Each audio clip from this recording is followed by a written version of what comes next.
o problema de venture capital é que o ciclo de aprendizado é muito longo. Eu faço uma bobagem agora, eu vou descobrir daqui a 10 anos que é uma bobagem. Então, o fato da gente ter a Jeff, Matias, que eram super experientes, né, perto, ele falava, não, isso aí a gente já fez há 20 anos atrás, vai dar pau ali na frente. Então, a gente cometia erros novos. Né? Cometer erros que já foram cometidos antes tem zero valor.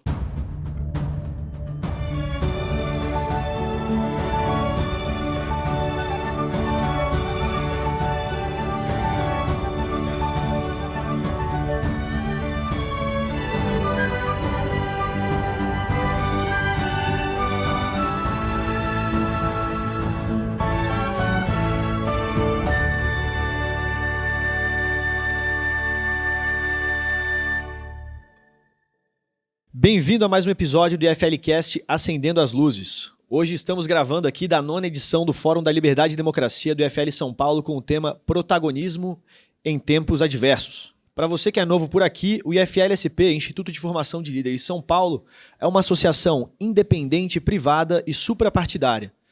Estamos no ramo das ideias. Logo, o Instituto tem o objetivo de formar lideranças que vão construir uma sociedade mais próspera e livre.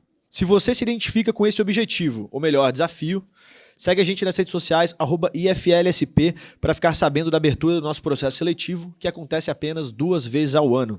E agora você vai ouvir sobre investindo em empresas. E para abordar esse tema com a devida profundidade e experiência, trouxemos para você um convidado especial, Rodrigo Bayer, que está aqui com a gente.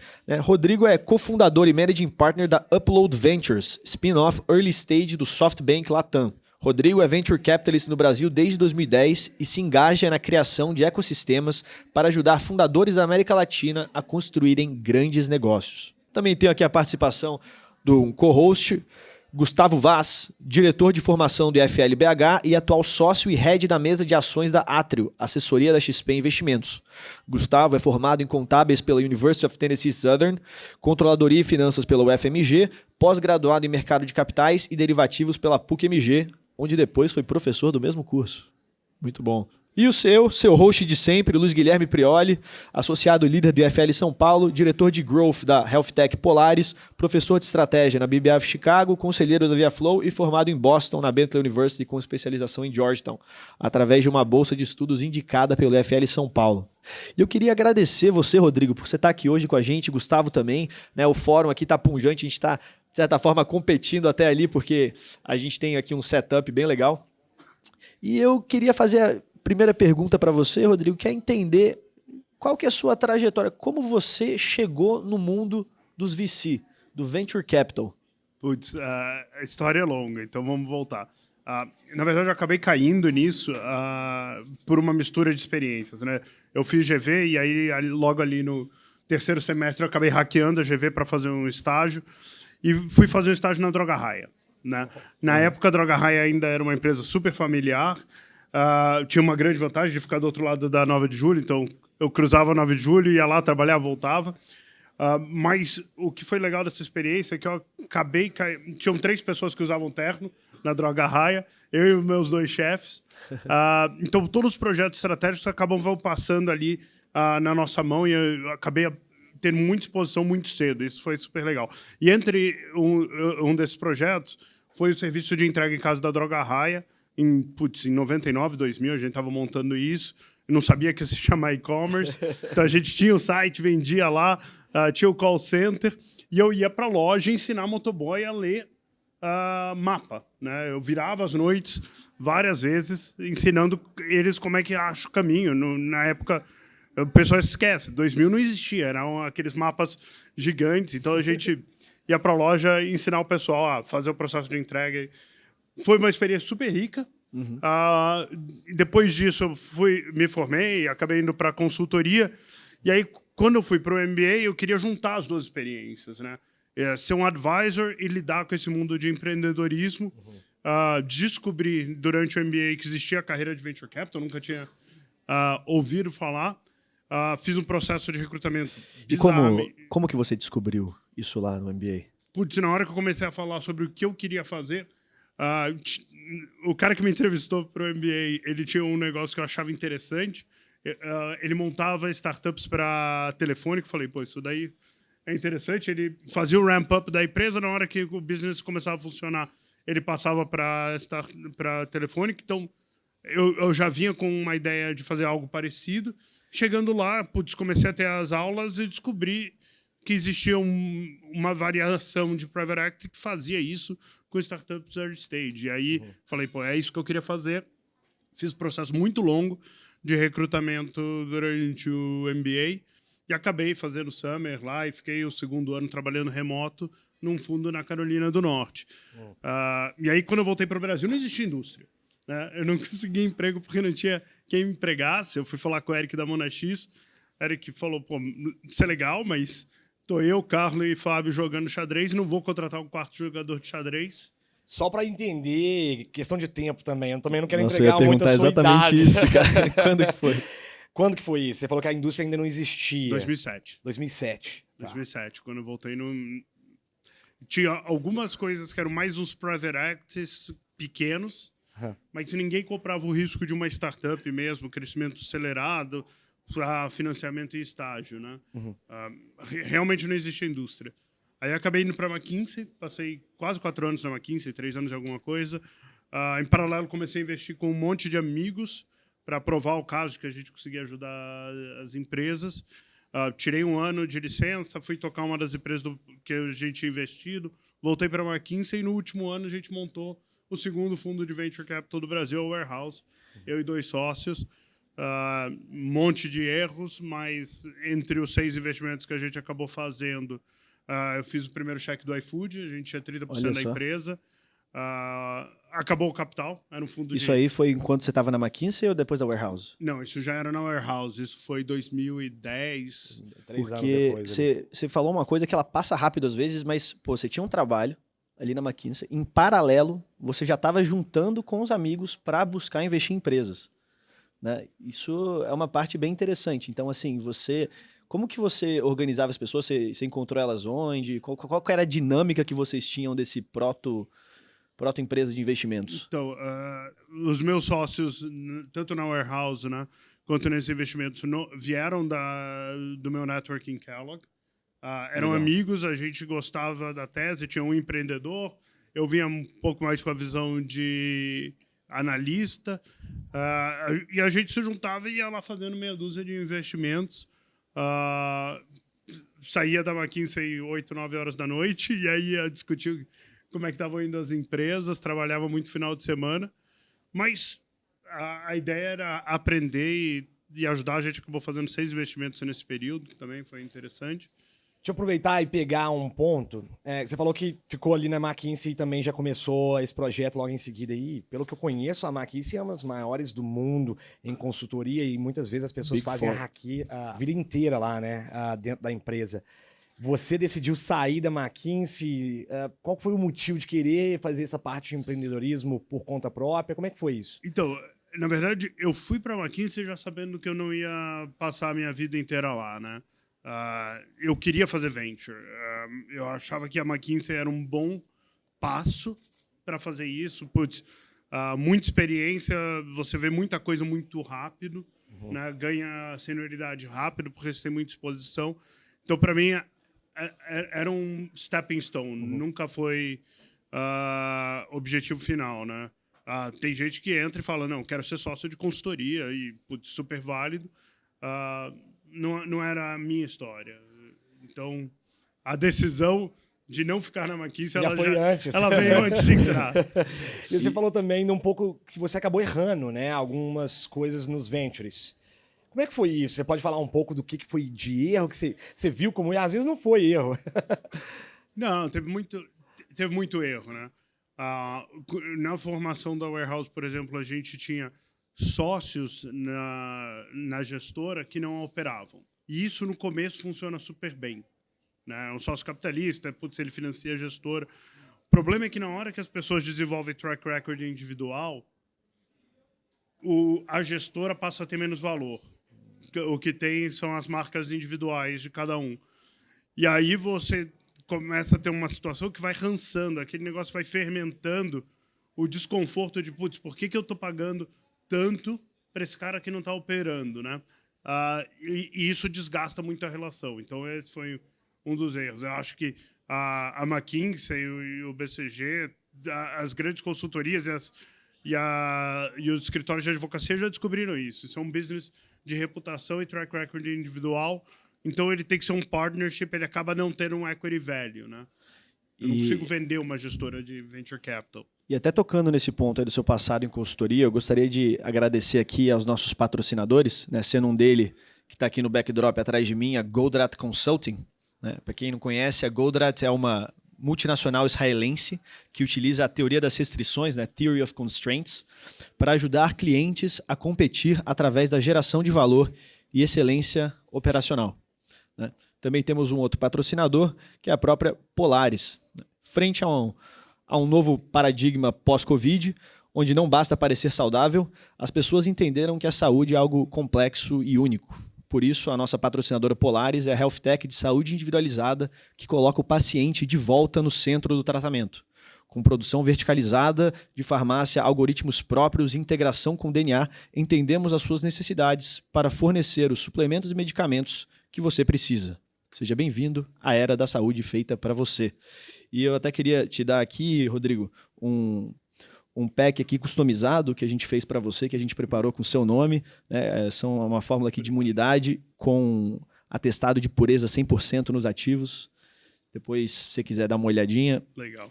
Ele tem o seu nome, você está separado tudo em packs para você. E tem o Wellmune, tem uns ativos bem legais aí para fortalecer o seu dia a dia. Não, super obrigado. Que isso, é um prazer.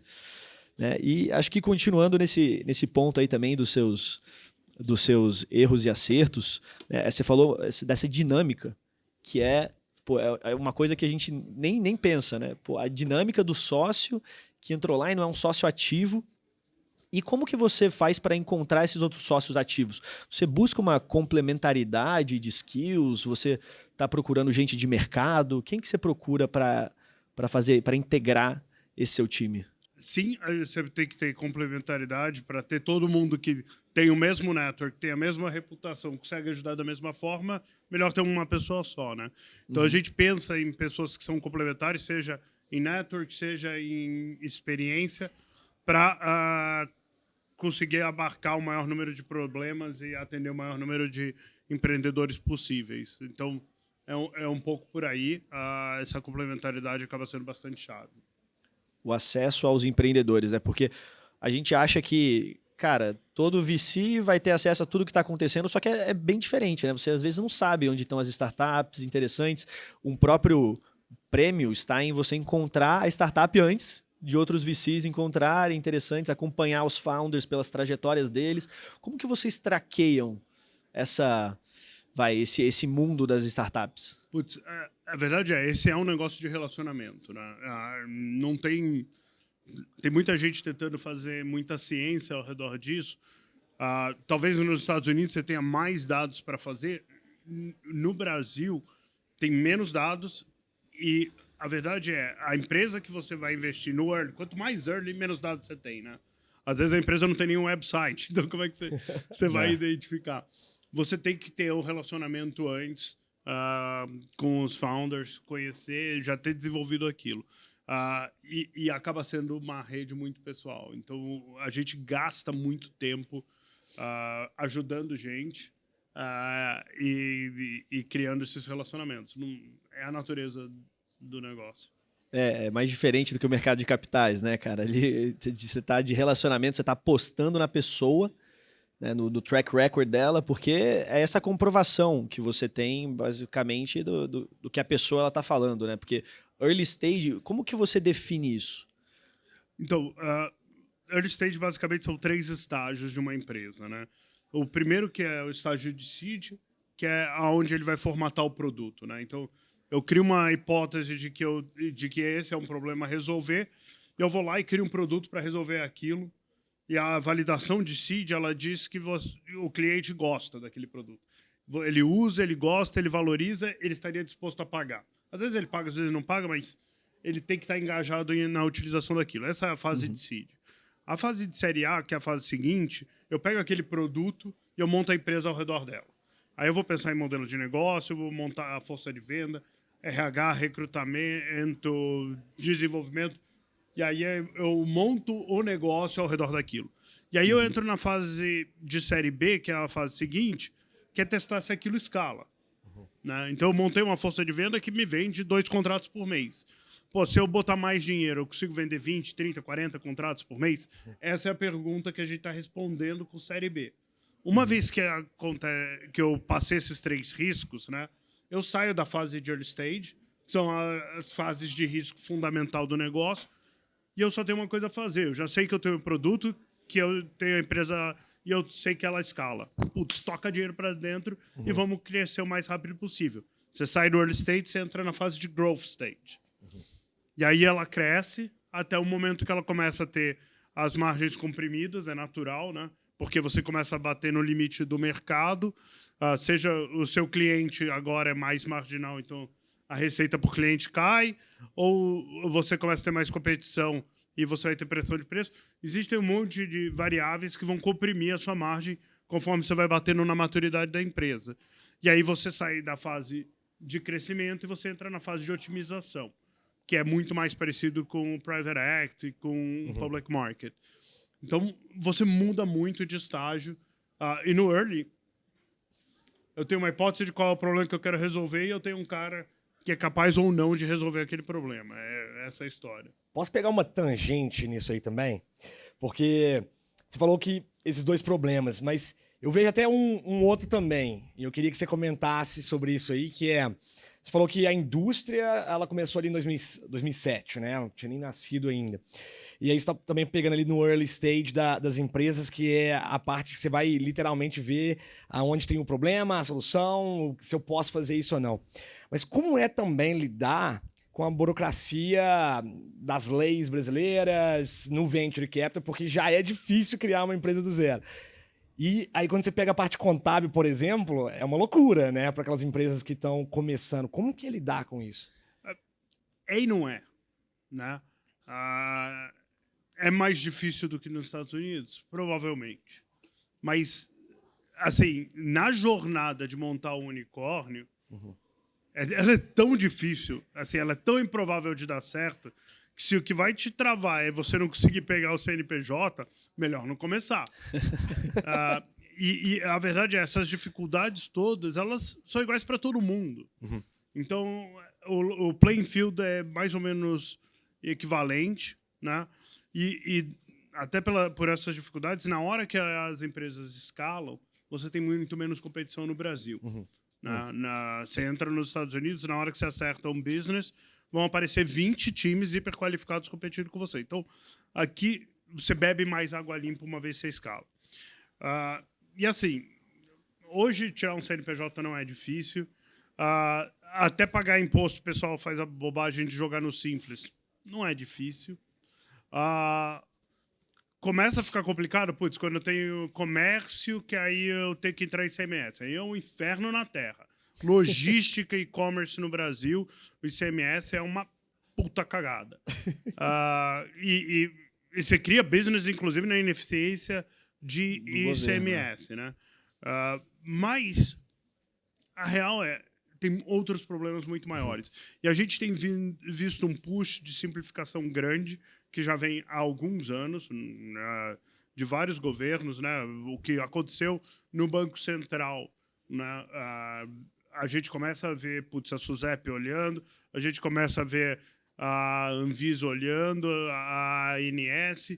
Então, a gente vai ter esse mesmo push de liberalização que a gente viu no Banco Central, que permitiu as fintechs florescerem, acontecendo nos outros setores. Né? Acho que é incontestável que a liberalização ali dos serviços financeiros melhorou a qualidade de serviço para o cidadão. Então. E você, Rodrigo, você fala dessa tese assim de, vemos hoje em dia, né, já quase bem mais maturado esse push das simplificações. Porque tinha um monte de problema, você pega em 2007 para o que é agora, cara, você tem startup de tudo, de contabilidade, para abrir CNPJ, tudo online, etc, etc. Isso é uma coisa que você olhou lá atrás? A gente sempre olhou tese de produtividade / burocracia. Tinha menos gente fazendo isso. A verdade é, quem começou o ecossistema de startup no Brasil eram estrangeiros. Né? Ou era gente que tinha sido Quem, educado lá curiosamente, fora. assim? Tipo, Não, você pega algumas grandes empresas. toda a entendeu? primeira geração de e-commerce, era gente que morou lá fora e fala, putz, É um mercado whatever.com grande. é grande nos Estados Unidos, vão fazer no Brasil. Tropicaliza. E não eram pessoas que conheciam os problemas intrínsecos do Brasil, Entendi. né? Mas esse pessoal começou, criou o ecossistema, a gente conseguiu investir nessas empresas, algumas foram bem-sucedidas, outras nem tanto, mas mostrou que era um caminho viável. E aí a gente começa pós-2000 essa foi a onda, 2010 a 13, mais ou menos. Aí você começa a ver 2013, 2014, você começa a mudar. A gente começa a ver mais gente que conhece os problemas brasileiros e fala, pô, existe uma estratégia aqui de crescimento acelerado, de financiamento, que aqueles caras do e-commerce usaram, que eu posso usar para financiar minha empresa. Então a gente começa a ver coisas mais brasileiras, mais B2B Mais também. founders brasileiros também. Entrando nesse mercado. Aí é onde você vai ver Creditas, que é um founder não brasileiro, mas cara que passou muito tempo olhando para o sistema bancário brasileiro. Você vai ver Nubank, você vai ver Gympass. É todo mundo pós a primeira onda de e-commerce. E até nessa parte, porque você representou ali durante anos a Redpoint, né? Você depois o SoftBank, que são nomes muito grandes de fora. Como que foi cuidar da entrada desses grandes nomes aqui no Brasil? Na verdade, Redpoint, eu acabei me juntando, eles já tinham montado o fundo, né? Já tinham levantado, já funcionava há alguns anos, então eu me juntei um pouco mais tarde. Acho que tinha muito aprendizado. O problema de Venture Capital é que o ciclo de aprendizado é muito longo. Eu faço uma bobagem agora, eu vou descobrir daqui a 10 anos que é uma bobagem. Então, o fato da gente ter Jeff, Matias, que eram super experientes, né, perto, ele falava, não, isso aí a gente já fez há 20 anos atrás, vai dar pau ali na frente. Então, a gente cometia erros novos. Né? Cometer erros que já foram cometidos antes tem zero valor. Importância de um bom partner, né? Então, foi um aprendizado super importante. Acho que a gente se beneficiava muito de ter isso no começo. E do nosso lado, a gente trazia as coisas que são típicas de Brasil, né? Que são o que é problema brasileiro, o que não é, né? Então, acho que funcionava bastante bem. Com o SoftBank, a história já é bem diferente. A gente estava montando o nosso fundo e eles convidaram a gente lá para dentro. O SoftBank já fazia late stage e queria passar a fazer early e sabe que são skills completamente diferentes. Então, eles convidaram a gente para ir, a gente foi, passou um pouquinho de tempo lá e acabou saindo. Entendi. E acho que você soltou uma pérola valiosa aí, porque você, então, é o cara que passou por erros, já, porque você já teve um tempinho de VC aqui no Brasil. Que erros, acho que pela parte do fundo, você sente que mais você olha agora e fala assim, cara, isso para mim é quase que um pilar que eu considero de informação. Eu tenho que seguir isso, eu não posso mais errar desse jeito. Esse foi um erro que eu aprendi muito. Putz, tem alguns. Acho que um dos dolorosos, né? Foi estrutura de capital. Era um negócio que a gente não olhava ali em 2010. Então, você criava incentivos tortos e até empresas que hoje são super bem sucedidas, né? Acabaram perdendo founders porque a estrutura de capital estava errada. Por Porque exemplo, quem tocava a empresa tinha muito pouco. Né? Tinha muito viés de private equity de fazer condicionado a atingimento de metas. Depois de alguns anos, você descobre que está errado. Porque o que acontece? Eu vou lá e falo, eu vou soltar mais dinheiro se você bater tanto de faturamento. Se ele bater 97% daquele faturamento, você solta ou não solta o dinheiro? Se você soltar, você está descumprindo um contrato. Então, para que você assinou um contrato? Você vai aceitar qualquer coisa. Se você não soltar o dinheiro, a empresa está indo bem. Pô, chegou quase na 3% de erro num horizonte de 10 anos é irrelevante. E aí você não vai soltar. Então, começam a ser coisas conflituosas. E qual foi a solução para isso? Assim, em termos de ajuste? Não, a gente soltou e nunca mais fez. a gente investiu e nunca mais fez coisas condicionadas. Estrutura de capital, putz, hoje o cara vem com a estrutura de capital errada, não... Hoje a gente vai consertar ou não vai fazer. Do lado de tese de investimento, não funciona para mim, tá? E tem gente que faz isso, faz super bem. Para mim não funcionou, que é fazer investimento baseado em tese. Puta, olhar um problema que eu acho que tem que ser resolvido, estudar e escolher alguém naquele setor. Não fui bem sucedido fazendo isso. Acho que porque você acaba se apaixonando pela tese e é mais flexível com o empreendedor. Então você escolhe o melhor cara dentro daquela tese que não necessariamente merecia ser investido. Torna né? mais emocional, menos técnico? Ou não? Não. Você é super técnico na tese, mas você acaba sendo mais flexível com o founder porque você quer ver aquela tese sendo trabalhada. Tem gente que faz isso super bem, mas... Como o Rodrigo faz? O que você vê que é a Cara, hoje receita do bolo? É o founder. O founder é como ele articula qual é o problema que ele está tentando resolver, quais são as hipóteses de solução, quão rápido ele aprende. Por exemplo, viés pessoal. Eu gosto muito mais de founders analíticos do que inspiradores. Porque eu acho que o cara analítico ele consegue olhar o número e falar isso não está funcionando, ajusta. Tem gente que vai super bem com um founder mais conceitual. Então, depende. Acho que até por isso você vai ver o que eu investi é muito mais SaaS, B2B, fintech. Acho que tem um viés analítico de McKinsey que me gera muito mais conforto nisso do que ir para coisas que, putz, vamos construir e depois descobrir como é que ganha dinheiro. Mas esse é um viés pessoal. Tem gente que ganha dinheiro de outras formas. E uma das coisas que eu acho interessante assim nisso é porque você acaba essa tese de, cara, eu quero resolver esse problema, eu vejo gente criando ecossistemas ao redor disso. Eu vejo pessoas criando, por exemplo, eu quero resolver esse problema. Então ela tenta criar um ecossistema e aí atrair as startups que querem fazer isso, como que colocar a isca, né, para essas startups aparecerem. Você participou da criação de ecossistemas aqui, o Cubo, né? Você participou da criação do Cubo. Eu queria ouvir um pouquinho sobre como que é isso, porque o Cubo ele é um ecossistema, ele tem diversas, não uma tese, né, mas ele tem diversos setores para, por exemplo, health techs, fintechs. Então, o Cubo é uma história engraçada, né? Porque ele é uma evolução. Quando a gente fundou a Warehouse, era um galpão. O Warehouse é de galpão. A gente botava todas as startups lá dentro e tentava ajudar por estar próximo, né?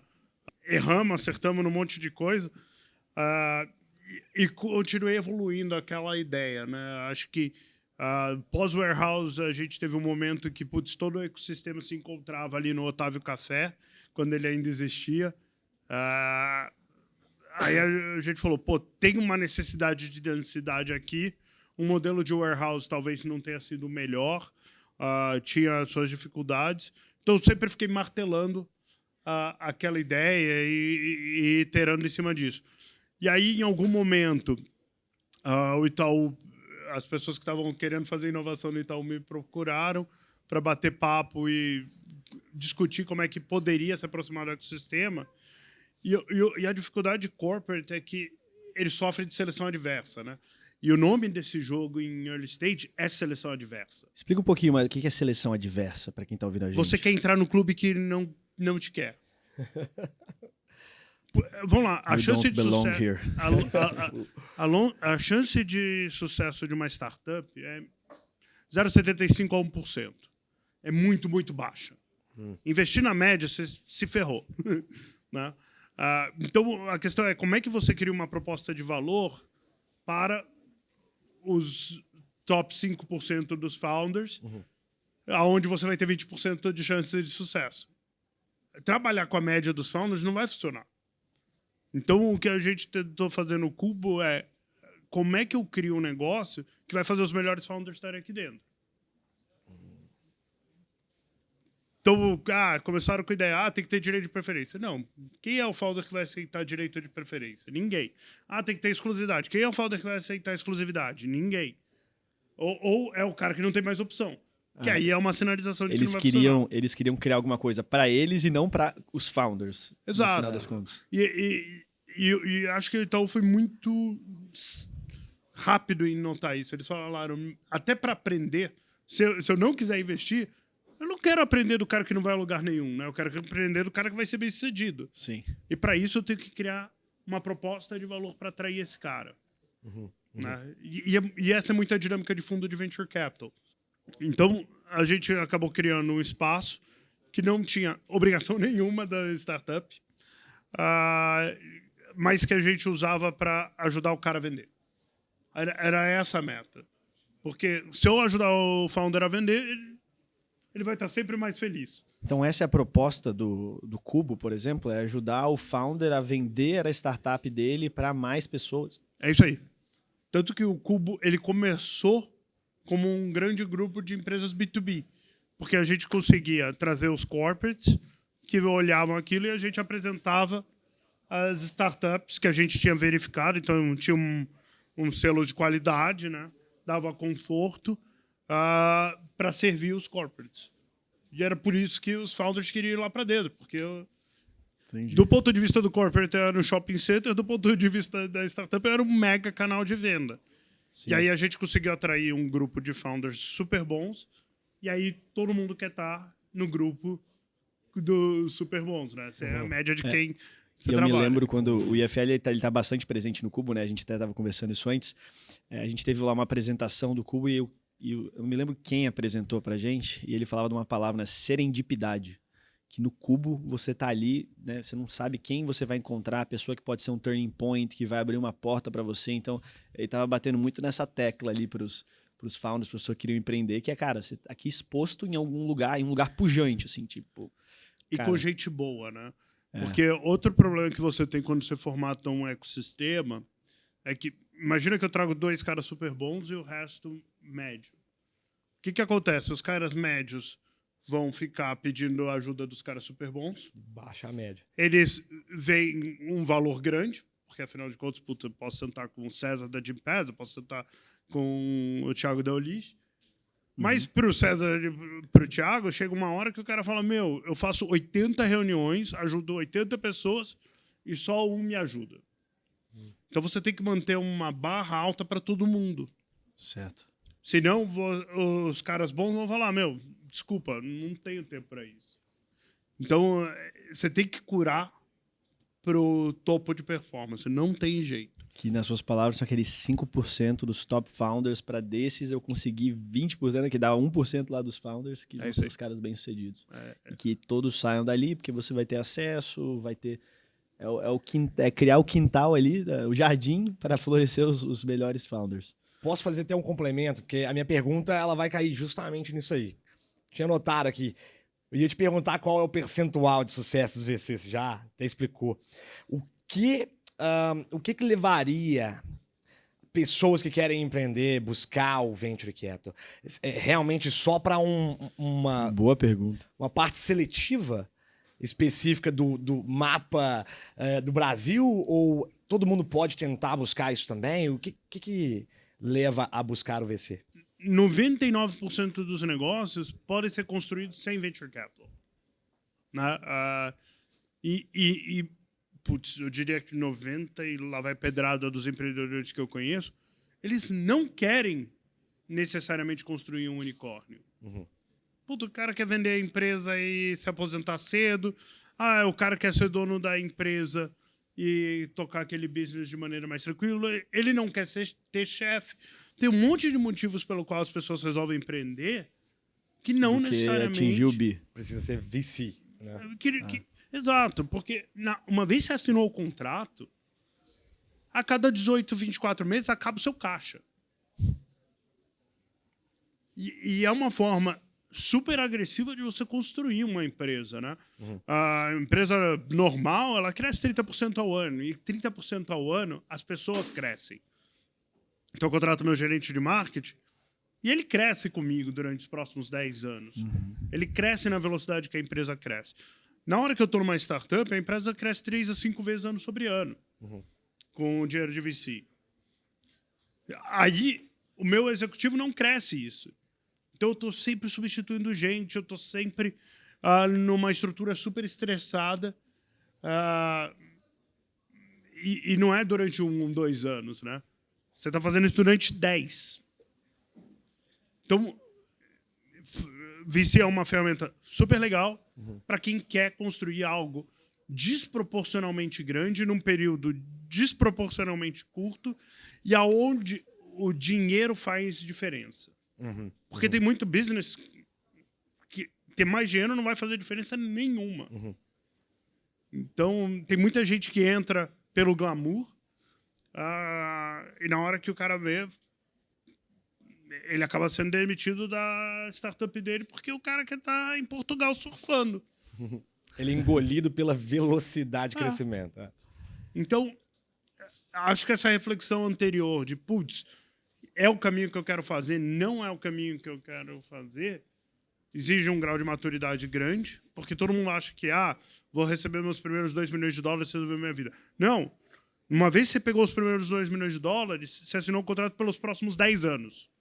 E a cada 2 anos você vai ter que levantar capital. E você vai deixar de ter 100% da sua empresa, você vai chegar lá no final com 13, 14, 15.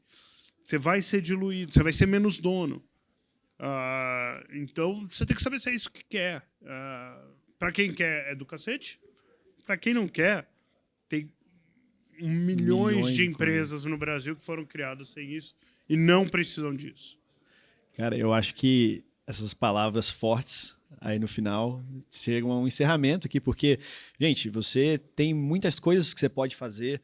Você pode ser um VC, os VCs querem pessoas que querem, né, participar desse mundo dinâmico, que nem essas suas palavras, crescer desproporcionalmente muito em um período muito curto e desproporcionalmente pequeno de tempo. Eu achei essa frase excepcional para definir assim, o que o VC está procurando nas pessoas, as pessoas elas procuram no VC, né? Quase que essa desproporcionalidade de ambas as partes. A sua trajetória, ela mostra bastante como você participou da criação desse mercado aqui no Brasil, de como você vem vindo para perto disso, como as empresas elas vão indo para você, você vai atrás delas. Então, é um business de relacionamento. É importante, né, para você que é nossa plateia, pessoal que está assistindo a gente aqui hoje, que tem interesse nesse crescimento desproporcional, de você participar, né? Porque, nas suas palavras, é um business de relacionamento no final das contas. As pessoas elas têm que te conhecer como founder. Né? São princípios, são valores, são uma visão de mundo, né? Que nem você falou, os founders analíticos que você está procurando. E tem gente que não procura founder analítico, tem gente que procura outro tipo de founder. Você tá lá encontrar a pessoa que mais vai, o fundo que mais vai se encaixar com o que você procura, com a empresa que você está construindo, com o problema que você quer resolver. Então eu queria agradecer aqui muitíssimo ao Rodrigo e ao Gustavo pela participação aqui no IFLcast, Acendendo as Luzes. Assim, mais uma vez, eu acho que agrega demais para a nossa audiência, que é gente que está na faculdade também, gente que já empreendeu, gente que está empreendendo, sabe? Gente que, literalmente, nas palavras aqui do IFL até, que está querendo construir um Brasil mais próspero e livre. E a gente faz muito isso resolvendo problemas, né? E se você quer entrar no IFL, né, se você quer participar desse desafio, você pode acompanhar a gente no @IFLSP, ou iflsp.org, que é o nosso site, assistir o fórum que a gente vai televisionar depois, ali, acho que está até ao vivo, e acompanhar a gente. Rodrigo, onde eles conseguem te encontrar? Bem, eu tenho um canal de YouTube que basicamente eu respondo perguntas de founders, se chama Pergunte ao VC, então quem quiser entra lá, também acaba sendo replicado nas plataformas de podcast. E quem quiser falar com a gente na Upload, manda pra gente, rodrigo@upload.ventures, a gente está sempre disposto a conversar. E você, Gustavo, onde as pessoas podem te encontrar além da diretoria em BH? Pode me encontrar também no Instagram, gustavo.vaz.111.